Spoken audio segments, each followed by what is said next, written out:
So, do you know the history of the Yukon Bakery and like when it started? And Well, from what I understand, the bakery and or cooking for Yukon has started right when Yukon started. okay, 1860 something, 1840 something?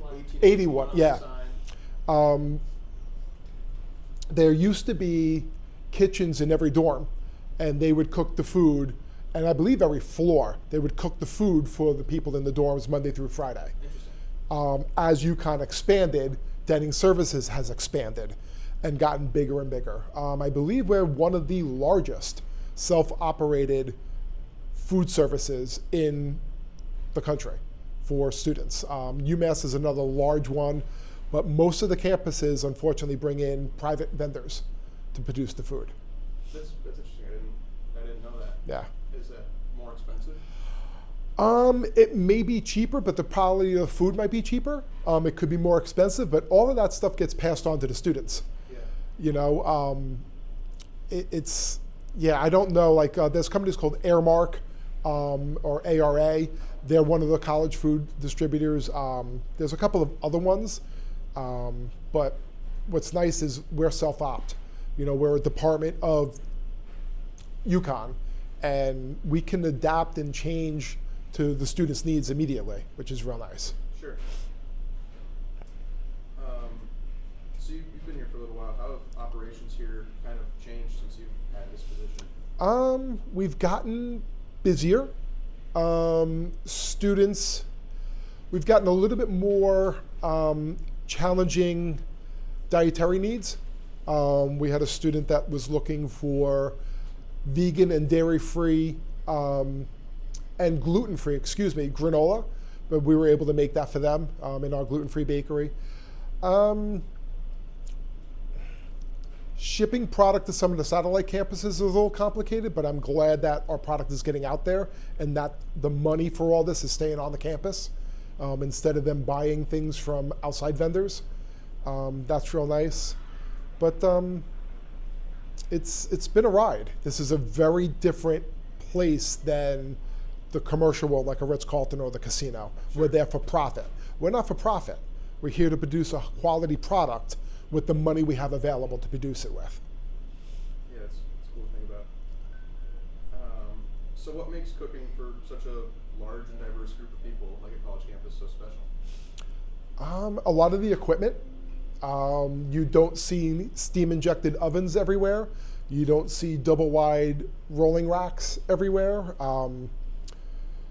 When we make, you know, a chocolate chip cookie, we're making about 120 to 150 dozen. You know, not 24 or 36 individual cookies. And the other thing that makes it special is the students have the energy to ask a lot more questions.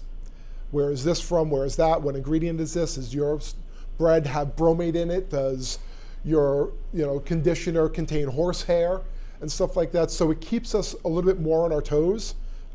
In the real world, I should say, people don't ask those questions. They just eat and they're happy. The students have a lot more energy. That's interesting. I hadn't considered that. How do they ask the questions? Through email? Through email, they'll ask questions through, I believe there's Student Life perhaps sits with, there's a board meeting, I want to say, every month or so, and they'll answer questions. I believe in all the dining halls, there's also a suggestion box. And we get, all those come back and get answered and get put back out again. Sure, yeah, I never knew if those actually got looked at. Yep, they get looked at. Can you walk me through a typical day here? What's the first thing you usually do when you get here? Turn on all the ovens, the proof boxes, and the dishwasher. They all take time to heat up. We'll pull product out of the cooler and start letting it warm up on the floor in the bakery. Some things will go into the proof box to get proofed, other things go right into the oven. Once they come out of the oven, they cool down, they start getting packaged. Sometimes they go out that very day, sometimes they go out the next day. And then there's always the production that we have to do to keep ourselves set up, like pie shells. We make hundreds and hundreds of pie shells, and we store them in the freezer, just like if you went to the store and buy a pie shell, you buy it out of the freezer. all the dining halls will buy our pie shells to make quiches and stuff like that from. So we keep hundreds of them in our inventory. Sure. Go through some like base questions. How many employees work here? We now currently have 16, and I have 17 student workers. Okay, so 16 full-time workers. 16 full-time and 17 student workers. Some of the student workers will only work maybe 1 or 2 days. It just depends. But we also get a tremendous amount of retention with the students. They don't want to go anyplace else. Sure. Yeah, it's fun. A lot of on-campus jobs kind of suck. Yes, And but they thoroughly enjoy working here, which is pretty nice. We've taught plenty of students. We'll let them do things that are interesting to them. If they want to learn how to decorate a cake, that's not a problem. We'll teach them. do you ever have students that graduate and come back and work here? Not so much. We have students that have done internships here from like Wyndham Tech and things like that who have gotten full-time jobs here, absolutely. Cool. And or Mansfield Community. So not all your student workers are UConn students? No, they all are. In this particular case, they all are UConn students. So can you just, can you tell me about everything that you make? What kind of things do you produce from here? Probably the biggest surprise to people is going to be all the breads. The white bread, which if you picked up a peanut butter and jelly sandwich at the coffee shops, that's our bread. The French bread, if you had garlic bread in any of the dining halls, that's our French bread. Or sometimes they'll do garlic bread or French bread pizzas and stuff like that. You're going to probably see how cross buns come out closer to Easter. 3 cheese bread, sourdough bread, a lot of different focaccias come out of here. But then granola is one. We go through a lot of granola, especially the football team. An awful lot of granola. We make all of that. We make the pie crust, like I said. We also make pot pie tops. So if they're making a chicken pot pie, we have the dough for them to put it on top of that pan.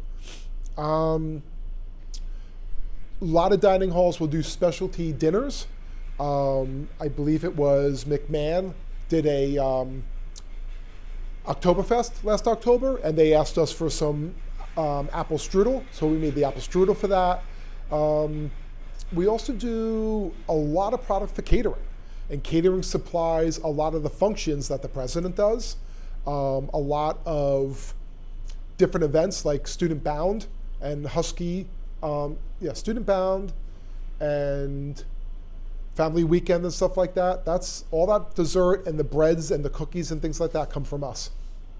And you mentioned the other day that you make like more pizza dough than anything else? Pizza dough is upwards of about 85,000 pounds, and that's just in the 32 weeks of the school year. So we're close to over 3,000 pounds a week, 3,500 pounds a week. Close to 2 tons. Just in pizza dough? Just in pizza dough, and that only goes to, the majority of it goes to USM and McMahon. A little bit goes to Gelfenbein, and a little bit goes to North, but nothing like USM and McMahon. They're just hogs. Sure. That's great. That's You so know, much pizza dough. it is a tremendous amount of pizza dough, but we're on a college campus. Yeah. You know, and students love their pizza.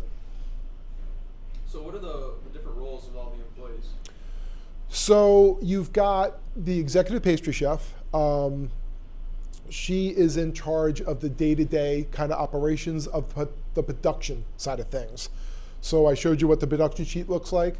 She's in charge of making sure all that gets done in a day. There's also pastry chefs and bakers. They'll also take that production sheet and coordinate, hey, I need to get this mix so I can get into the oven. Can you do that a little bit later so I can get the oven before you? Is that okay? And coordinate what has to get done at the best time. The bakery is relatively small, so we have to have a lot of communication to figure out who needs to do what when. So after the bakers and pastry chefs, we have assistant baker chefs. They are to do just that. They assist. They'll cut a lot of the cakes. They'll spray a lot of pans. They'll set up cookies. And so do the students. They do a lot of that as well. They'll set pans up for cheesecake. They'll set the pans up for bread pudding. They all require paper on them, or parchment paper. They require some pan spray. So to have that already set, so when the pastry chefs come in, they just mix the product and put it right into the pan, is a gigantic help. Sure. And do you know the number of students you serve? I want to say just under 3,000 is on the meal plan. I believe that's the number. Okay. The main offers would have that number a little bit better, but I think we're just under 3,000. Sure. And then I'm sorry, 13,000. Oh. I apologize. No worries. 13,000 on the meal plan. Okay, and then you get all the people that go and buy stuff. Yeah, the commuters, exactly. Yeah, all that stuff. I know the meal plan has some points and things like that you can buy things back and forth with. Yep. But yeah, 13,000. I want 12,700, something like that. That's wild.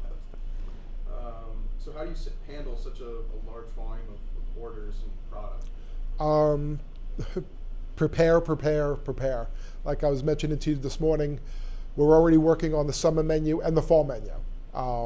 And the more time I have, the more things I can do. When things are popped up, given just a week or so notice, it's more difficult to get things done. For instance, like the production sheet for tomorrow and the weekend, our ovens are already packed. It's hard to get anything else in and out of those ovens for a last minute request. So I generally require almost 2 to 3 weeks notice on a lot of things. Are there times of the year that are busier than others? The 2 semesters are the busiest. The summer slows down a lot. There's just not as many people on campus. And Christmas to New Year's week is usually the quietest. There's nothing going on campus. Nobody's usually here that week.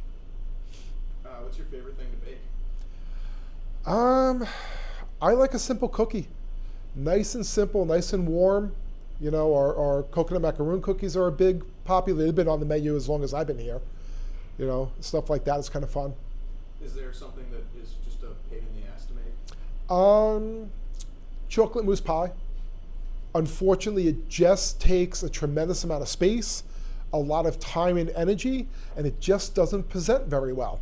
By the time it gets cut and the student sees it on a plate, it just doesn't look good. You know, so all that energy and effort, it doesn't transfer good, it doesn't hold well. It's unfortunately not worth putting out. Sure. So what are some of the regular challenges you face with being at the bakery? Ensuring that our outlets ordered the proper items, that they didn't order something by mistake. That's a constant challenge. Being out of things. Sometimes our suppliers just don't have what we need, so we have to backtrack or double check or ask around if someone else has it. Maybe we can borrow from them to use that product. That's a constant challenge. And the simple space. This building was always a bakery, but it never fed as many people as it's feeding now. We're hoping to have a new commissary in a few years, but our space really limits us of what we can and can't do.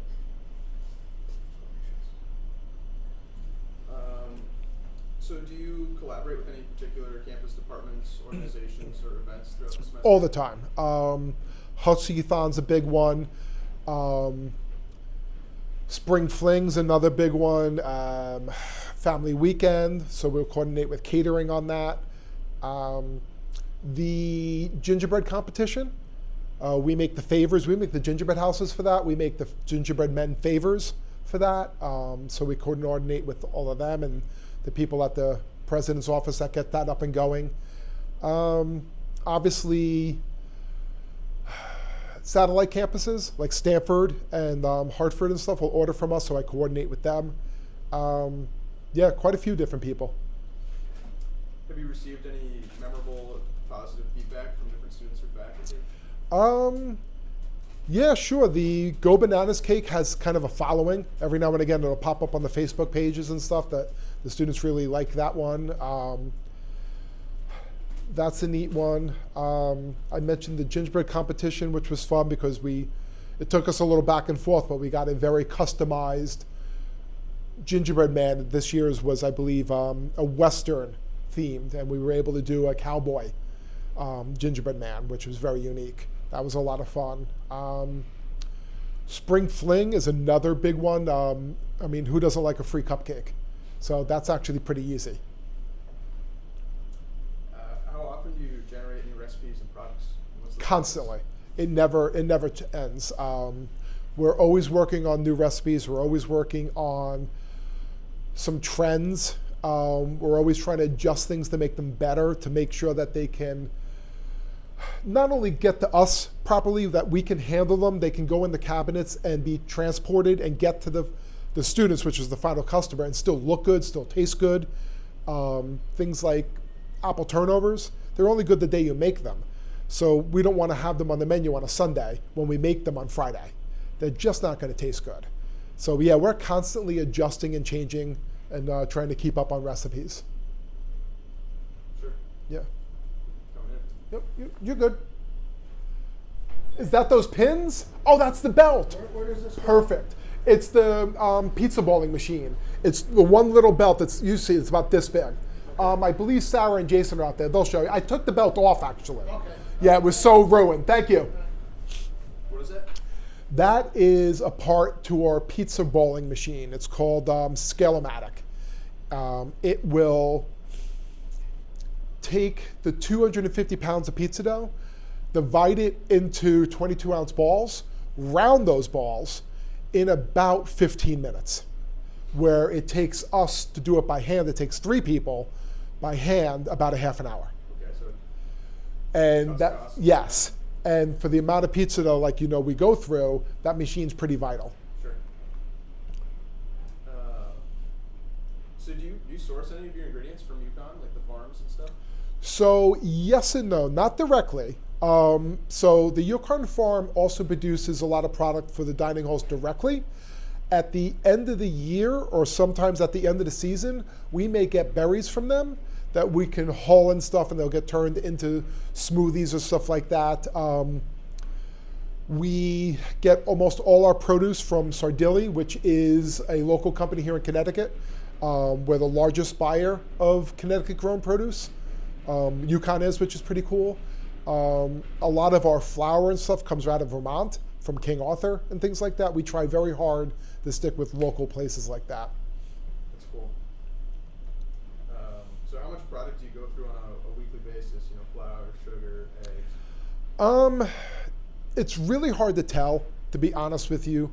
Flour is upwards of probably 2 pallets, which is 4,000 pounds, maybe a little more. But we have 6 different flours. So it's a little hard, when you say flour. There's many different types. What are the different types? Oh, so you have bread, you have high gluten, you have patent flour, which is used for pizza, cake, pastry, all-purpose, different needs. Cake flour is just that. You use that in cakes and pastries. It has the least amount of gluten in it, where patent flour and high gluten flour has some of the highest gluten in it. And like French bread and stuff, you need that gluten that holds onto the carbon dioxide the yeast produces and rises or leavens the bread. Sure. And you mentioned last week there's a gluten-free bakery? Yes, there is, across from Gelfenbein. Can you tell me about Yeah. it? So they produce gluten-free muffins for breakfast, cookies and brownies and things like that for lunch. I believe every dining hall has a small gluten-free section, and a lot of the product in there comes from us. I don't believe any other college has a gluten-free bakery. It's cool. I'm going to ask you for the contact of the person that runs Yeah. it after this. Have there been any memorable moments or rewarding experiences that made you really proud of the Yukon Bakery? A lot of times the spring fling.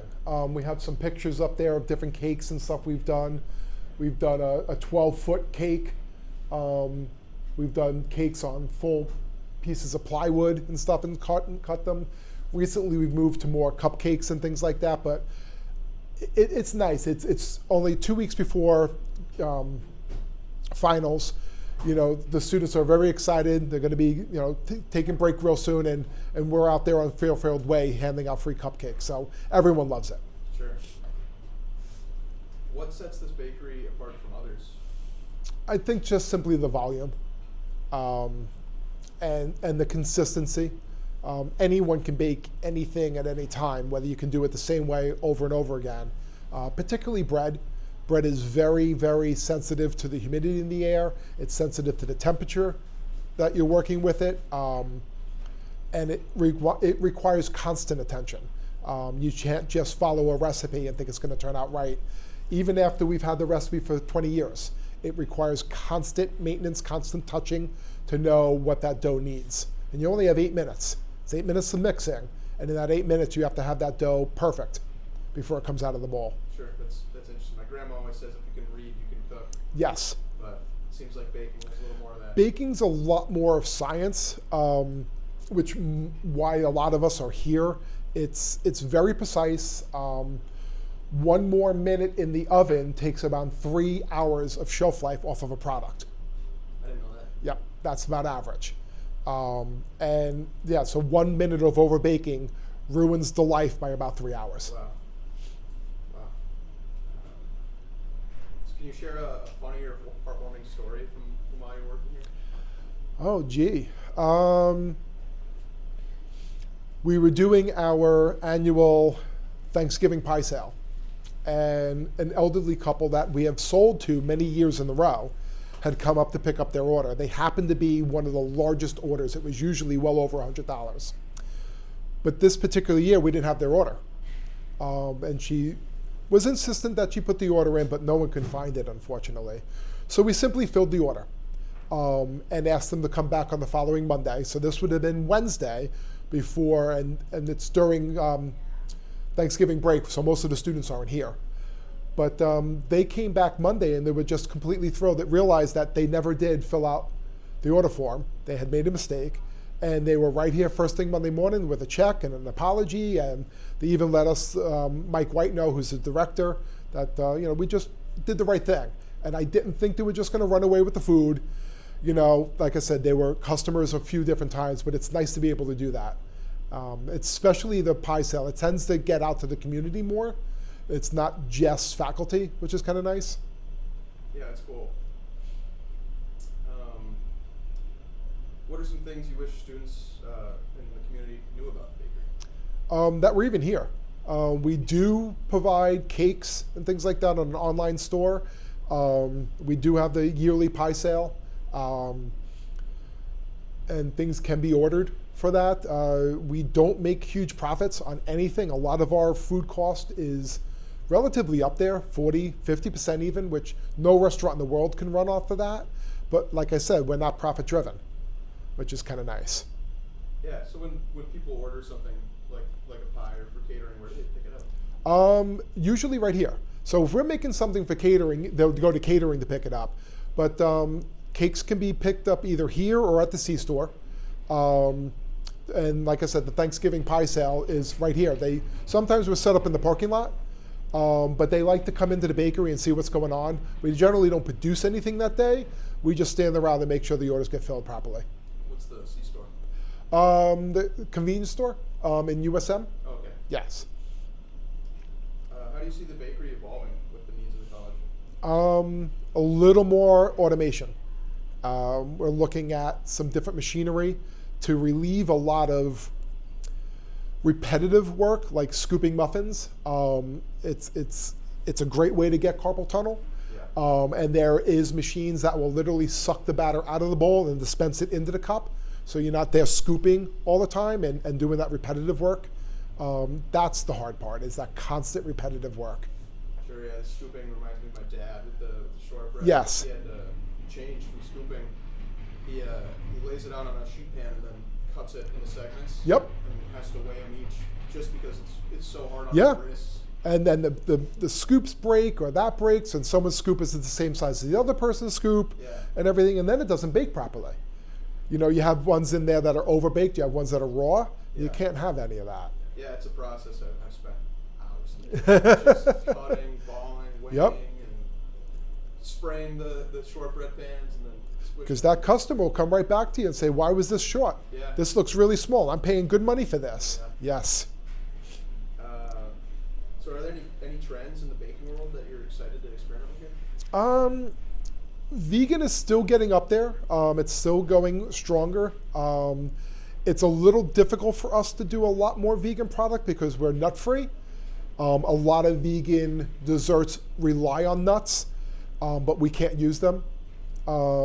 We do have a fair amount. We have a bunch of cookies and things like that. We have brownies and stuff, which is nice. Smaller portions, believe it or not, is a trend. If there's someone who wants more, they can just take more. But cutting things smaller portions, and being able, especially here on campus, the students really like just being able to grab something and go, which is one of the reasons we have a cookie on every single day. Well, those are all the questions I have for you. Excellent. Anything else you want to talk about? I don't know. I mean, I'm certainly very proud of the bakery. I think we produce a tremendous amount of product. I want to say we're at 140,000 portions of product every day, give or take. Some days are busier than others, but on average is 140,000 portions of product. That's insane. You know, and the pizza dough has a lot to do with that, Yeah. but still, it's a lot of product being pumped out of here. So with the pizza dough, is one portion would be like one slice worth? Or? Correct. So one 22-ounce ball, typically gives you, I want to say it's 8 slices at USM, gets you more slices at McMahon. Yeah, those slices in the Union are A massive. nice, right. And I think that's part of it. It's a good value for the money you're spending. I don't know what it is, $2.50, $3, Yeah, or it's about that. I mean, I was paying that back in the 60s, you know, and that's exaggerating, but I mean, pizza should be more money than that. And for whatever reason in Connecticut, no one wants to sell a slice.